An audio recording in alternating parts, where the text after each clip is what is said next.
What's up, guys? All right, we're back. Another story time video.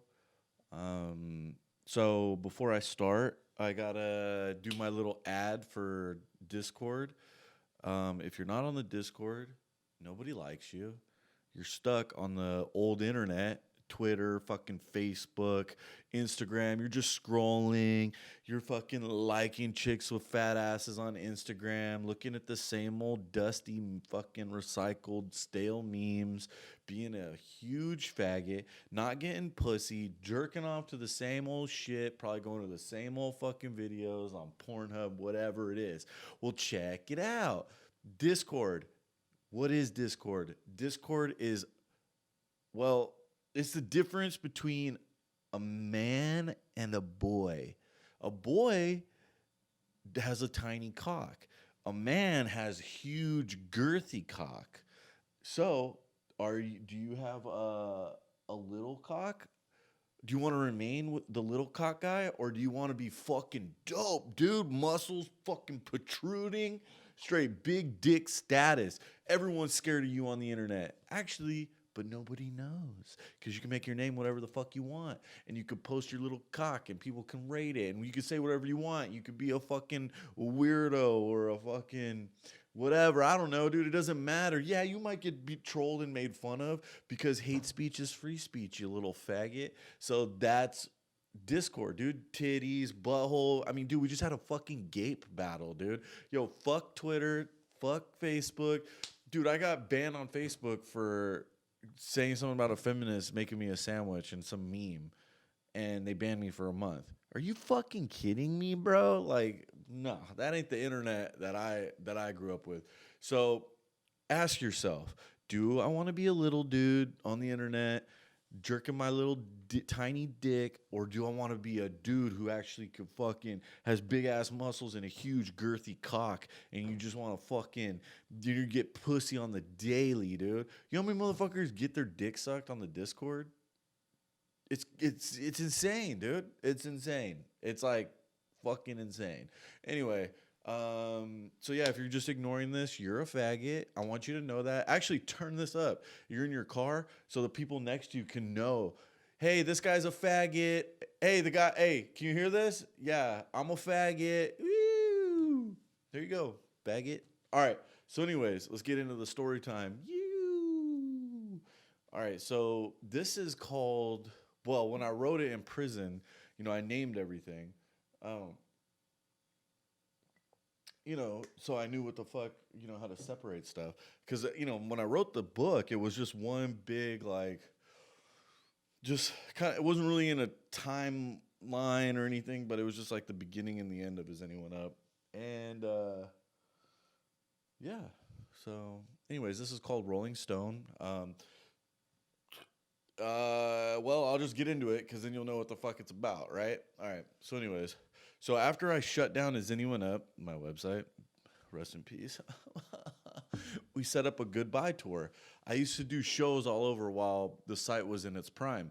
My booking manager wanted to squeeze the last few dollars that still remained, out of Is Anyone Up and all the hype and shit.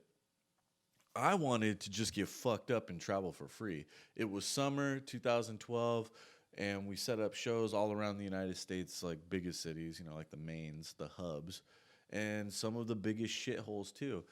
Sorry, Fort Wayne, Indiana, but why don't you film The Walking Dead there? Dude, that place is such a fucking shithole. Anyway, sorry, Indiana. It's not your fault, man. During this tour, uh, I was always going to have this chick from Rolling Stone follow me around.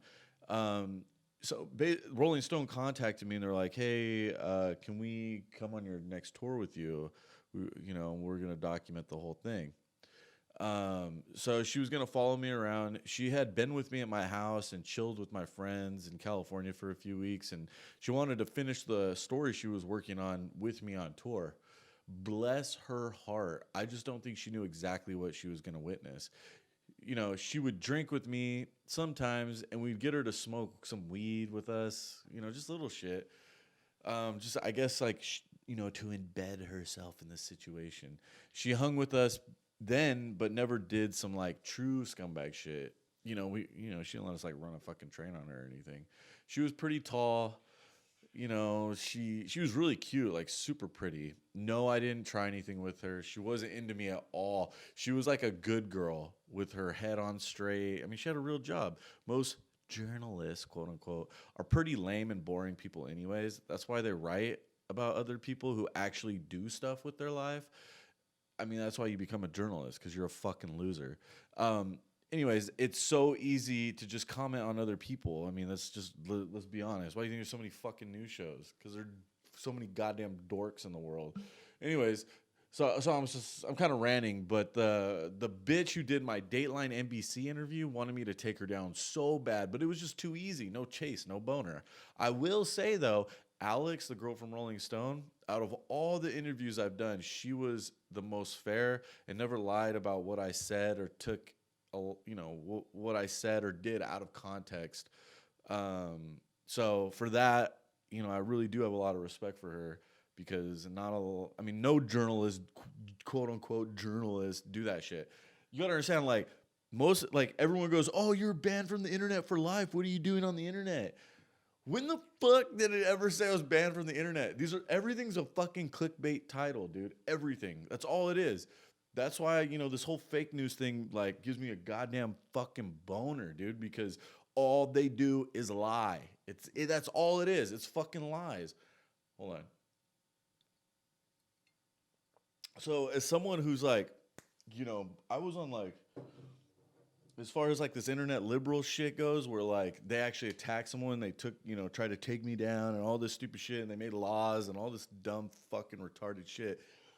Dude, I felt like I was like the first victim of this whole internet mob mentality bullshit. Because once it started ramping up, the blatant lies that came out. That's why they took my.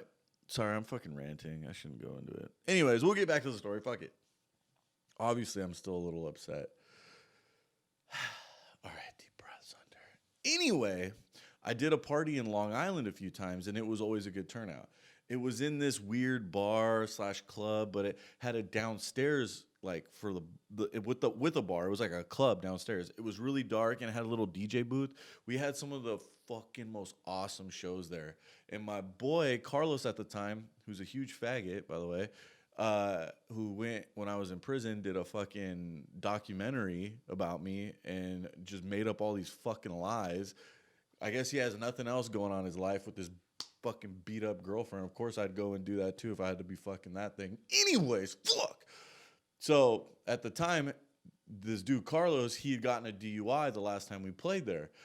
It was a pretty shitty way to end the night, but the promoter was always mad chill. His name was John, kind of fat, had a big red beard.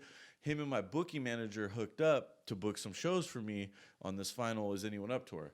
He had booked 5 shows, and the plan was that they would meet up with me when I got to the part in the tour when I started to do shows. He booked for me, like when I got to the East Coast, because obviously he was in Long Island. And then once I got there, because I was taking buses and all kinds of stupid shit the whole time, they would, so when I would meet up with them, I think it was like Buffalo or something, New York, they would drive me and act as my tour manager, like take care of the money and everything so I could get as fucked up as possible without, and take down a bunch of randoms and repeat without having to worry about getting paid. They would do the whole thing. So, and Alex from Rolling Stone was going to be with them to document everything for her story.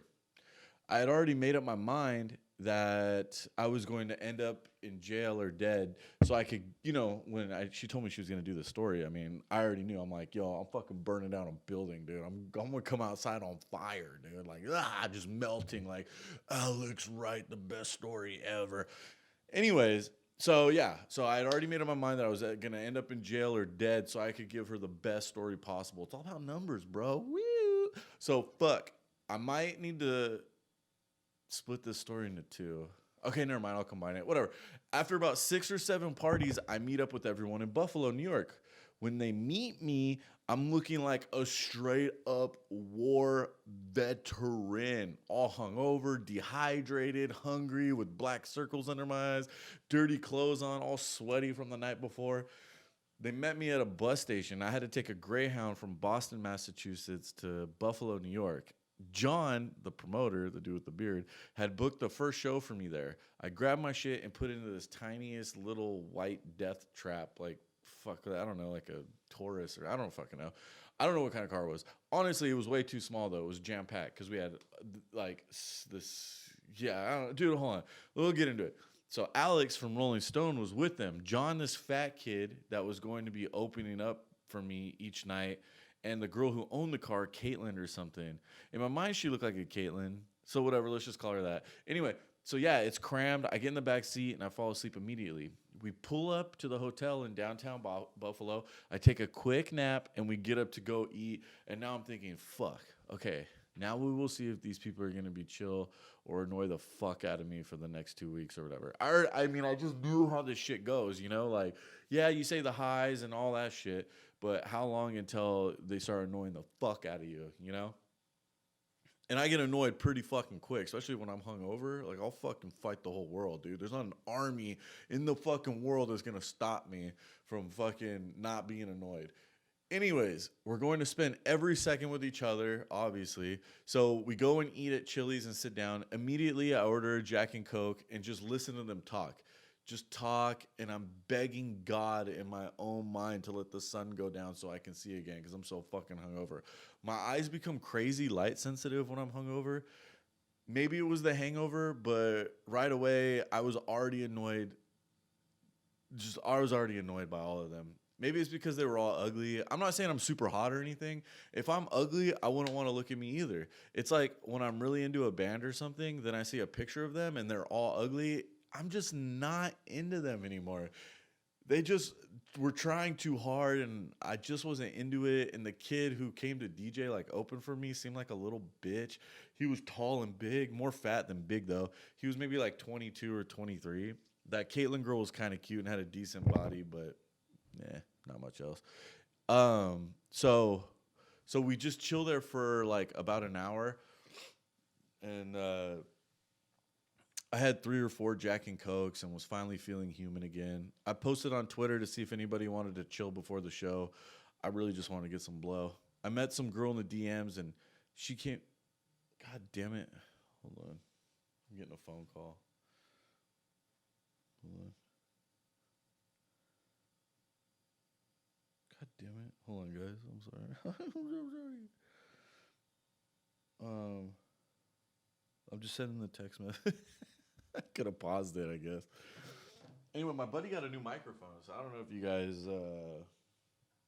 He's the one who edits all this shit together for me. I just come and stand in his bathroom. Oh, there he goes right now. Okay. So, yeah, he's the one who puts everything together for me, but he got a new microphone, and I'm just sitting here standing in his bathtub. All right. So, I don't know where I was. Where was I? Yeah, anyways, that dude. Okay, so that Caitlyn chick was. Well, yeah, okay. So, I had a few Jack and Cokes. I posted on my Twitter because I want to get some fucking blow or whatever. I met some girl in my DMs on Twitter, and she came through and she took me to meet her.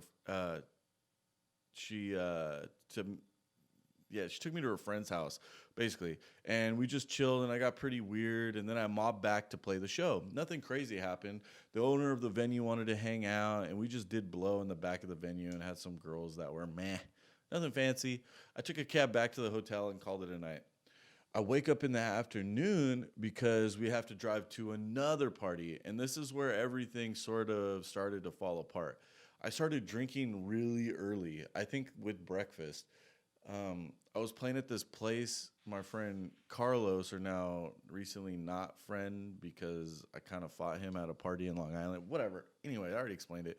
I was staying with him and needed my stuff back, so I sort of kicked his door down to get my shit and broke my hand during all this. And then I had to randomly get a ride from this dude Joey from that band Dr. Acula. Do you remember Dr. Acula? And then he dropped me off at the airport, and I was too fucked up to function, and I had like this bloody fucking broken hand and somehow made it through security and made it on the plane. And then while on the plane, I'm ordering drinks, and I had met this nice young lady next to me who was a midwife. You know those chicks who help you have a baby or whatever? I don't know. The name is confusing. It's like it implies I kind of sort of fuck her, right? Anyway, maybe I don't know. Maybe it's just me. Anyway, we were talking about her and her stupid job, and the dude in front just turns around in his seat and randomly, like 2 hours into the flight, asks her, "Is this guy bugging you?" Referring to me. So I got in a yelling match mid-flight with this dude, white knight fucking faggot, and the flight attendant told me to calm down now, or I will be arrested for causing a scene. Even though this motherfucker started it, I should have beat his ass, but I had enough time in jail at this point. All right. The girl gave me her number and we texted about it afterwards. Never got to chill with her though. She lived in New Mexico. Mad cute. Real nice skin. I like good skin. All right. So, okay. So Carlos's friend, that fucking dude I used to be friends with, ran the venue I was going to play at. And I thought it might be mad weird or awkward, because of the whole beating his friend's ass situation. The guy, because I beat Carlos up and then his friend, whatever. But he was mad cool about it, and we chilled, and he was a decent dude. I wasn't really giving Rolling Stone any really great things to write about. All I did the first night was play a show and hang out with some old club owner guy all night doing blow. I probably sounded gay in her story notes at this point. I wasn't popular on Twitter yet, so I would play smaller rooms, like 100 people, 150 people sometimes. If I played in New York City, it would be insane, and I'd sell that bitch out. But mostly I played smaller, like, crazy little shows. So don't get your head twisted. It wasn't like, when I was doing all that other shit later on.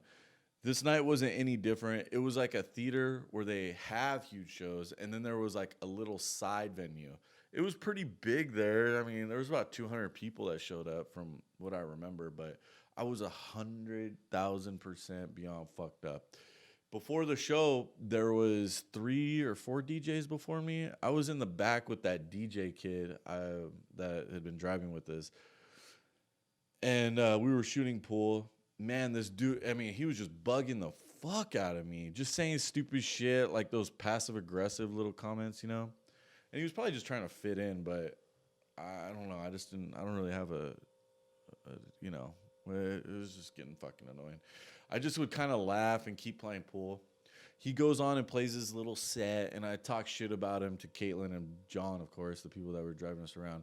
Then I go and play my set, and during my set, I get even more fucked up. Honestly, half the time I did DJ, I would just put on mixes I made earlier. Like, how are they going to know anyway? Really? That's what every fucking DJ does anyways. So after I get off another, after I'm done, another DJ goes on to finish the night off, and Carlos's friend takes me through to this little back way with kind of like a walkway between the theater where I was playing and then like my venue and the theater, like the big ass place. So it's mad dark, but I get to cool down because I'm sweaty, and we're talking about being, Carlos, having one of those like one-on-one drunk talks, those emotional ones. I really love Carlos, even though he recently did a French documentary about me. He was talking shit about me. I was pretty bummed we weren't friends anymore, and we're in the middle of this private little convo, and that fucking faggot little fat DJ kid comes in the back and starts smoking a pipe in the back, trying to make the convo about him. And I'm just like too drunk to be polite and care about his feelings. So while he's talking in my head, I'm like, fuck this dude, So we start bullshitting, having a normal convo, and everything I say, he replies with some smart ass comment. I start getting fucking pissed, dude. I could feel the cocaine in my veins, like whispering in my ear, just punch this faggot, Hunter, just fuck him up. He's talking and smoking his pipe, and I'm just looking at him. And the more he talks, the more I just want to hit him, dude. You ever see people and just the way they look pisses you off? They just look like they suck as a person. The promoter dude was like asking me where or if I'll be doing shows after this tour, just what my basic plans are going to be. That DJ dude goes, Hunter's not a real DJ, so probably nowhere. I don't even think about it like at all. Like it was like as soon as that fucking, he ended his sentence, he's like, nowhere? Like sentence, he says, All I did was I just threw this fucking huge overhand right, dude. Yeah! I wasn't really mad at the comment or anything, but my cocaine abilities, I've been training a really long time. They made me do it, but it's just like, yo, if you want to keep talking shit, that's fine. I hit him right on the nose, and all I heard was the crunch from it breaking, like fucking just like when you really hit that motherfucker, and he fell back on the railing and dropped the pipe on the cement floor, and it broke, and he starts crying and grabs his nose and drops to the ground, and he was yelling some shit like, "You motherfucker, why would you do that?" Oh shit, sorry.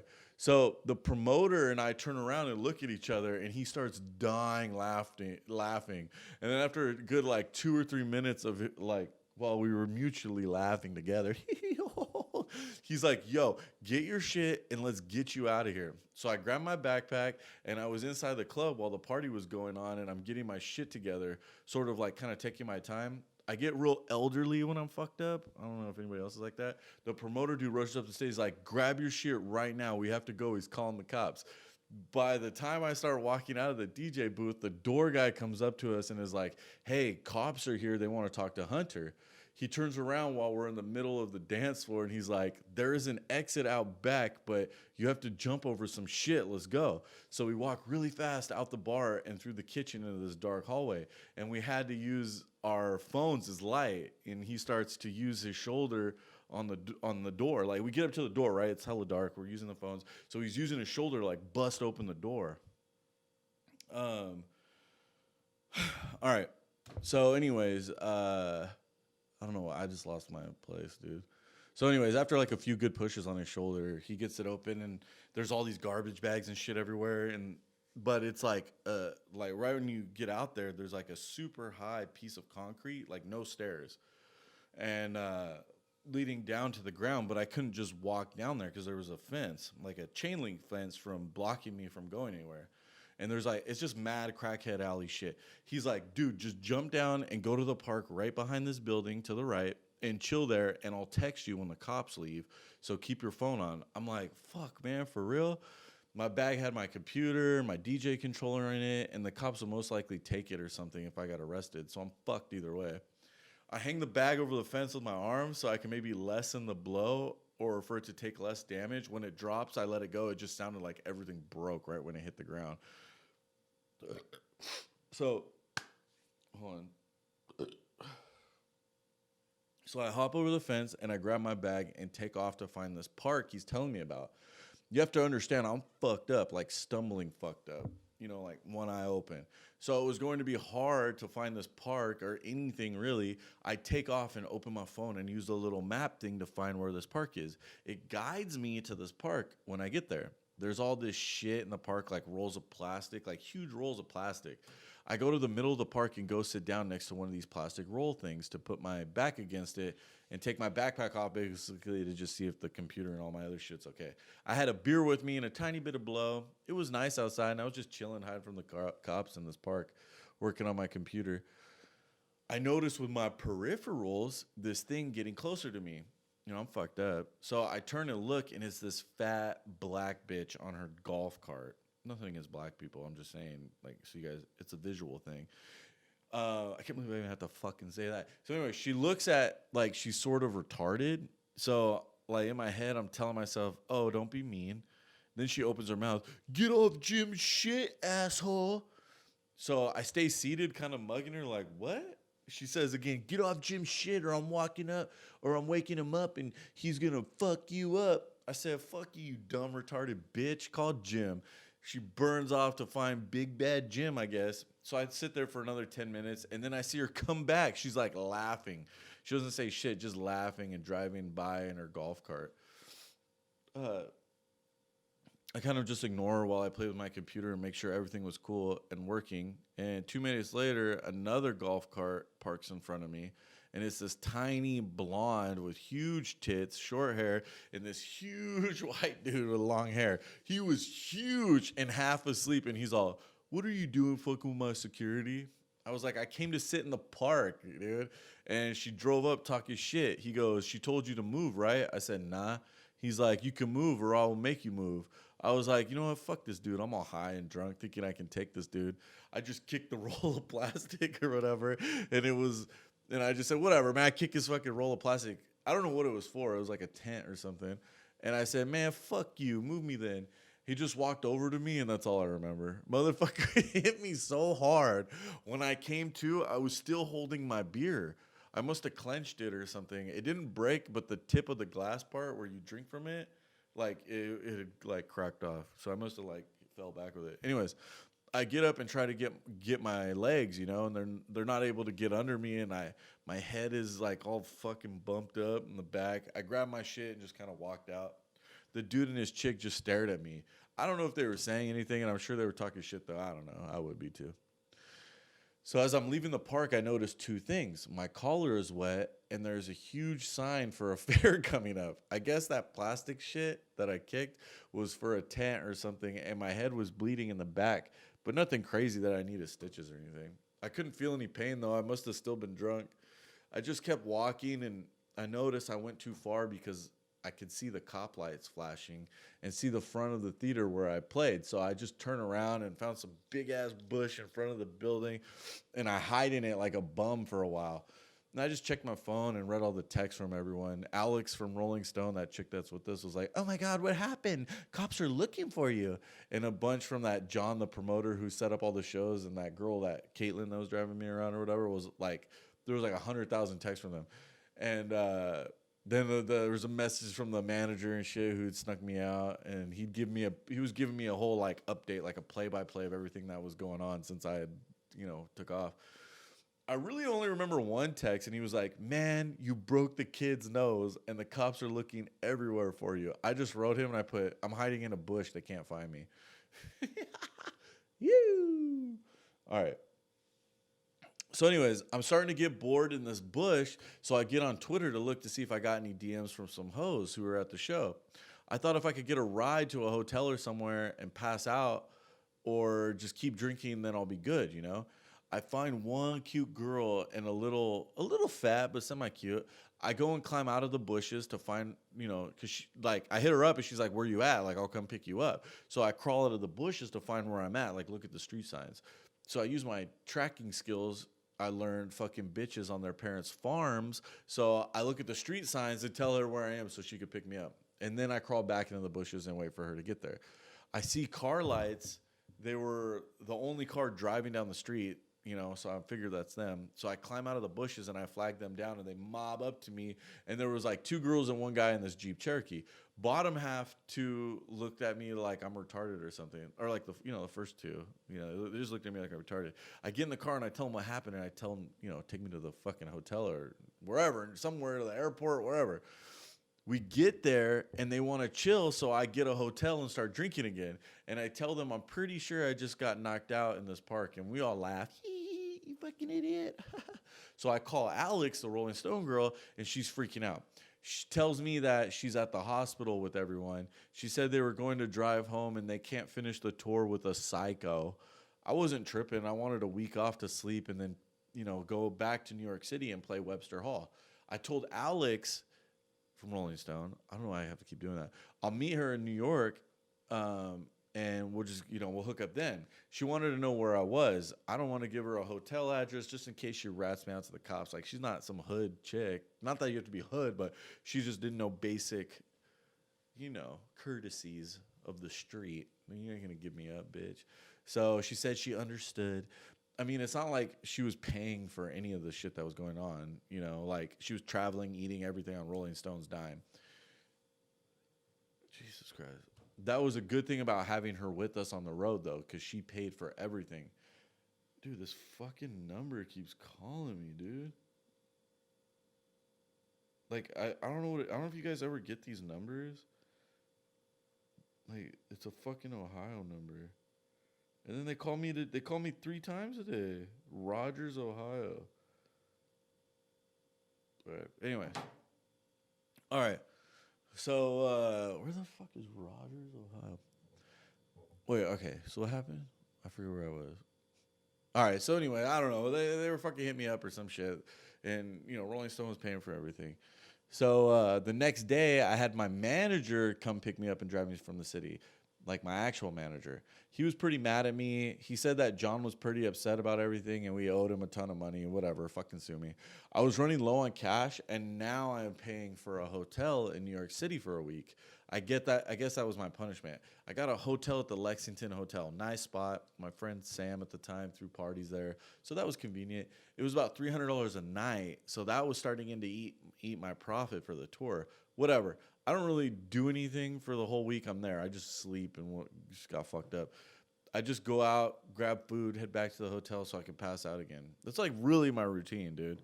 So the days pass and I feel human again. You know, I'm starting to get out, you know, I'm feeling good. The day of the party comes at Webster Hall and Alex comes to my hotel to chat and see how I am. She brought her boyfriend or her husband, I don't know, with her or whatever. He was cool, and my boy Damien at the time came to party with me. Now Damien is a realtor by day and a cokehead by night. He's like 5 foot even with like bright red hair, scumbag to heart, you know, bareback bitches and all that. Has a mouthpiece so he can pull mad bitches even though his height, you know. You gotta compensate for shit. You know, it's just name of the game. So great dude to be around if you're scared to talk to girls. Anyway, I'm in town. Damien wants a party, and he always brings blow. So, of course, he brings me a bottle and some blow and beer to the room. Yada, yada, yada. So, anyways, it was just me, Alex, her man, and we're talking about having a good convo. You know, we're just chopping it up, and Damien shows up. He gets us all to start drinking. We start cutting up some lines. Alex and her husband deny him on the blow, but I do a line with him, so I'm not to be rude. You know, we start getting the pre-party mode going. We're dancing. This motherfucker tricks me, and he cuts another line for me, but this shit is mad yellow. I'm like, yo, what the fuck? This looks weird. He's like, oh, it's cut with Molly. It's pretty big line. I really don't want to do Molly, but whatever. So I rail this line, and it fucking hurts. Like, not good blow hurts. Like, sometimes that pain feels good. This shit didn't feel good. It's like I snorted a million tiny little knives. I lost my breath, and it was hitting my chest. I look at him, I'm like, dude, what the fuck was that? Like gasping for air. What is that, man?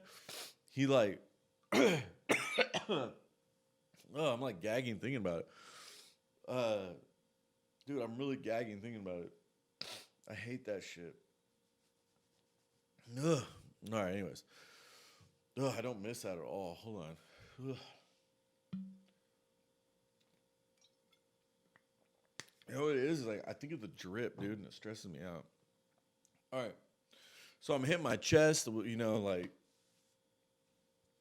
and I look at him. I'm like, dude, what the fuck was that, dude? And he's like, you know, I'm gasping for air. He starts to die laughing, and he's like, that's that good shit, motherfucker. Yeah. While I'm trying not to die, he cuts another huge line of the same shit and rails it and then goes, oh, fuck. At the top of his lungs, dude. So he grabs my hand and goes, I love you, motherfucker. Okay, so the whole time I'm pretty sure I'm going to go and, you know, OD sometime tonight.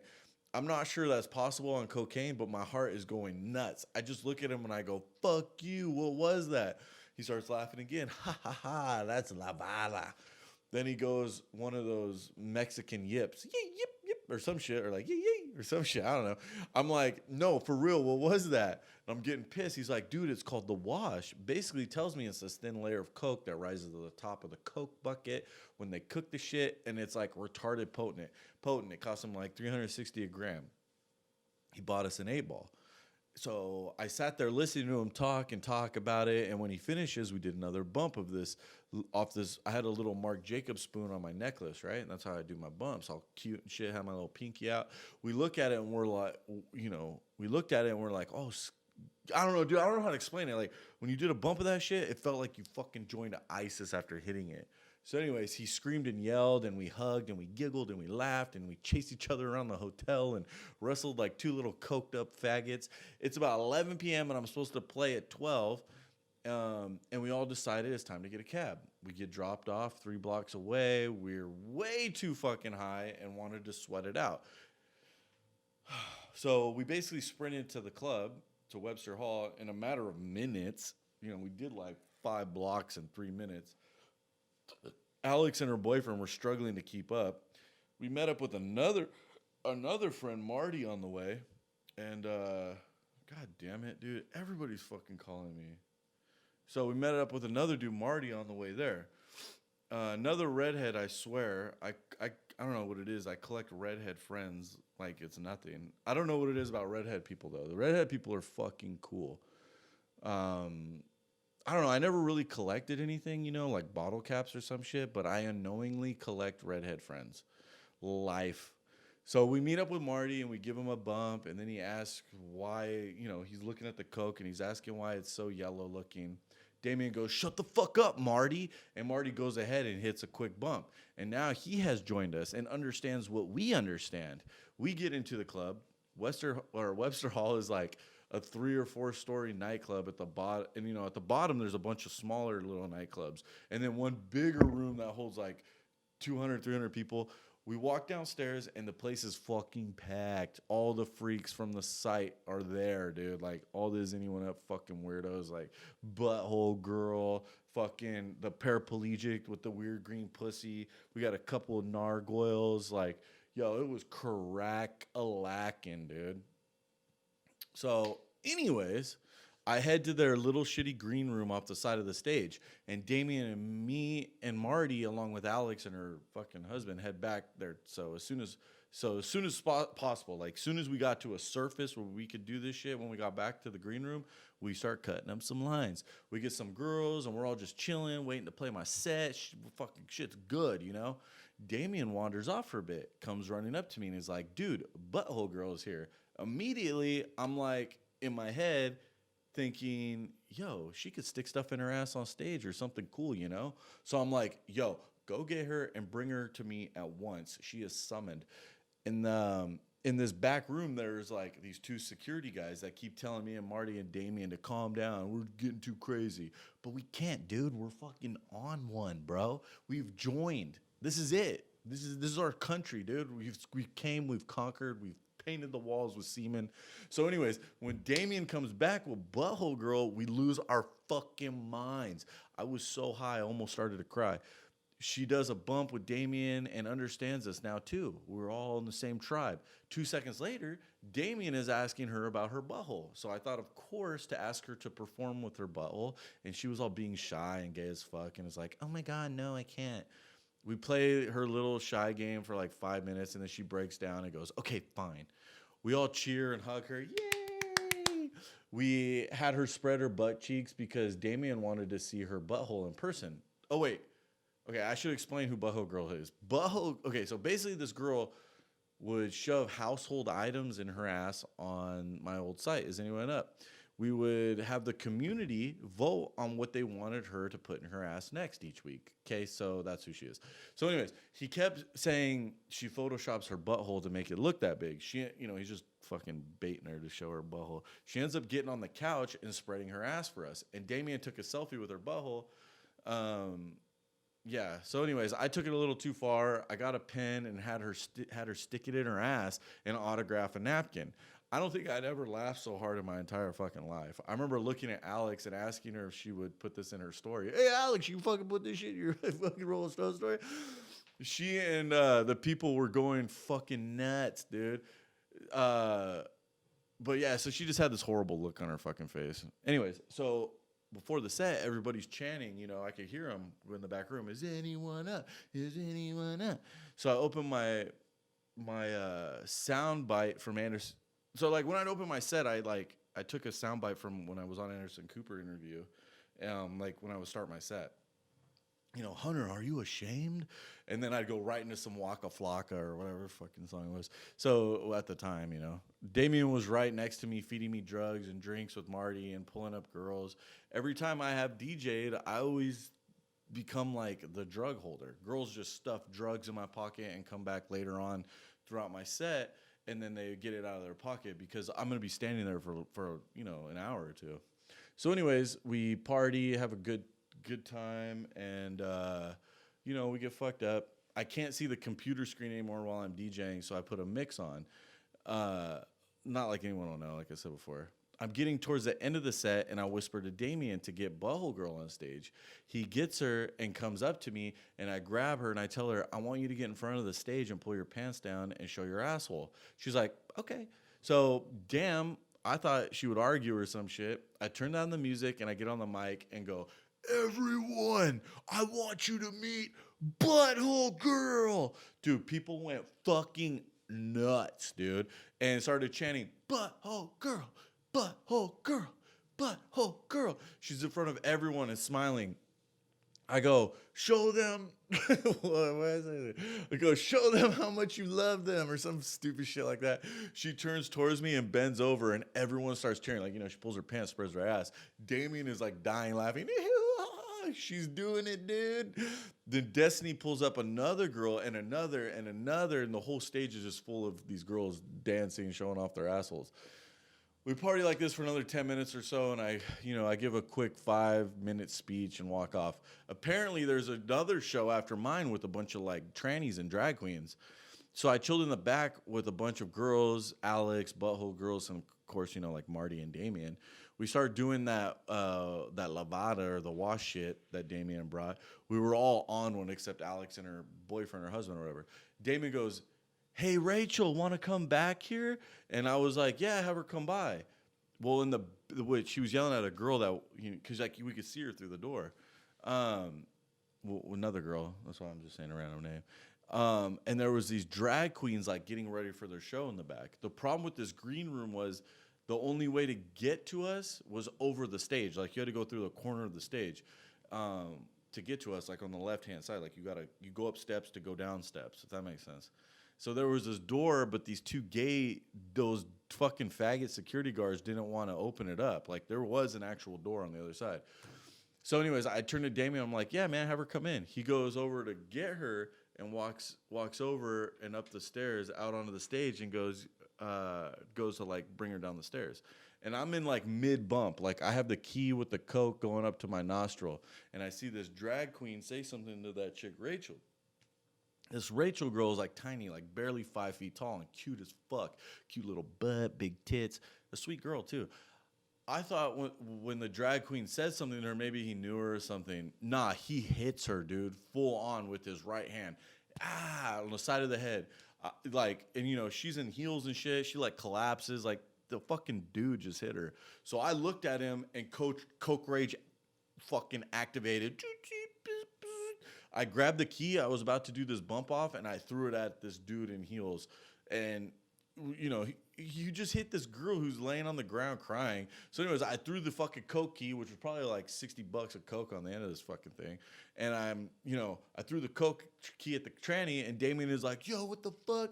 And dude, it was activated, dude. It was a wrap. No one was surviving, dude. No one. There's nothing, no one. You could have had an army of fucking drag queens that are 9 feet tall. It didn't fucking matter. It was a wrap. So anyways, Damien is like, yo, what the fuck? And we just start swinging on every tranny and drag queen in sight.